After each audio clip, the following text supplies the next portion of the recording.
অনেকেই বলেন যে আমি ম্যানিফেস্টেশন করলাম কিন্তু আমার ম্যানিফেস্টেশনটা ফুলফিল হলো না, কাজে লাগলো না। দেখতে হবে সঠিক সময় ম্যানিফেস্টেশন করছেন কিনা। কারণ আমরা বেশিরভাগ ক্ষেত্রেই হ্যাপিনেস, ওয়েলথ, এই অ্যাবান্ডেন্স এগুলোর জন্য ম্যানিফেস্টেশন করি বা অ্যাফার্মেশন বলি, কিন্তু যদি সঠিক সময় না বলি তাহলে কিন্তু সেটা কাজে লাগে না।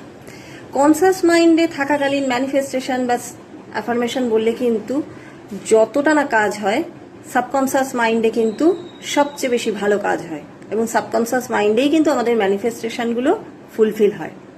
আপনি যখন যে বিষয় ম্যানিফেস্ট করছেন, রাতে ঘুমোতে যাওয়ার আগে সেই বিষয় বলে নিয়ে, মনে মনে হোক বা আয়নার সামনে দাঁড়িয়েই হোক, বলে নিয়ে ঘুমোতে যান। আপনার সাবকনসাস মাইন্ড সেই আপনার যে ডিজায়ার আছে, যে ম্যানিফেস্টেশন আছে, সেটাকে ফুলফিল হতে 100% নয় 200% কাজ করবে।